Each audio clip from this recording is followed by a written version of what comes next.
આપણું? મગનભાઈ આપણું ગામ કયું? હાડવા. અને તાલુકો કયો લાગે? ખાંભા, જિલ્લો અમરેલી. ખાંભા તાલુકાનું હાડવા ગામ. મગનભાઈની મુલાકાતે આપણે આવ્યા છે. તો મગનભાઈ આપણે અહીં શેનો પાક લીધેલો છે? માંડવીનો. બરાબર. તો માંડવીમાં આપણે પાયામાં એક્ઝેક્ટ પ્રીમિયમ વાપર્યું હતું ને? એક્ઝેક્ટ પ્રીમિયમ વાપર્યા પછી તમને આનું શું આમાં રિઝલ્ટ કેવું લાગ્યું? સારું લાગે. બરાબર. આની પહેલાં તમે કયું ખાતર વાપરતા? ડીએપી. ડીએપીમાં આમાં તમને શું તફાવત દેખાય? કાંઈ નહીં, આ ઈ કરતા અમને લાગે ડીએપી કરતા થોડું સારું. ડીએપી કરતા સારું લાગ્યું. તો એમાં શું તમને એવું દેખાણું કે ડીએપી કરતા સારું લાગ્યું? છોડ સારો દેખાય, બીજું કઈ નહીં. ટૂંકમાં નરવાઈ વાળો છોડ દેખાય એમ. થોડુંક મગફળીનું સીન લેજો, આ બધું બતાવજો.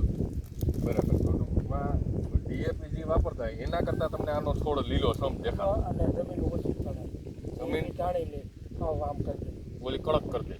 આ જમીન પોચી કરી નાખે એવું છે ને તમારું કહેવાનું? બરાબર. અને આ કેટલો સમયથી તમે વાપરો છો? 3 વર્ષ.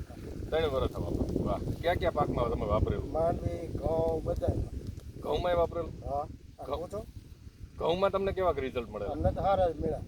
એમાં શું તફાવત આવતો ડીએપીમાં ને આમાં? ડીએપી તમે ઘઉંમાં ન હોય તો બીજું આ ફળ એવું આવતા 12 હોળ ને એવું વાપરતા હશે ને? બરાબર. એ કરતા મને આ ઘઉં ખવડાવ્યું. તો ઘઉંમાં શું ફેર પડ્યો આમ ઉત્પાદનથી માંડીને? ઉત્પાદન સારું આવ્યું. ને મગફળીમાં તમે પહેલી જ વાર વાપર્યું કે બીજી વાર? ત્રીજી માંડવીમાં. બરાબર. તો એમાં શું ફેર પડ્યો હતો? ટૂંકમાં ડીએપી નાખતા ત્યાંના સમયમાં મગફળીનો ઉતારામાં શું ફેર હતો અને આમાં ઉતારામાં શું? એ અમારે 20 નંબર હતી, નહીંતર આ 2 વર્ષ પછી ગિરનાર ગિરનાર પછી આમ કંઈક તો તફાવત હોય છે ને? 20 નંબર તો અમારે કોઈ દી અમારે ઉતરી જ ના. નહીં.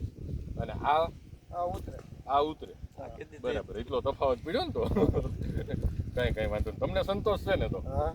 બરાબર. તો હવે પાછું ઉપરથી આમાં ડોઝમાં નાખી શકો ખરા તમે? ઉપરથી નાખવાનું છે ને હજી?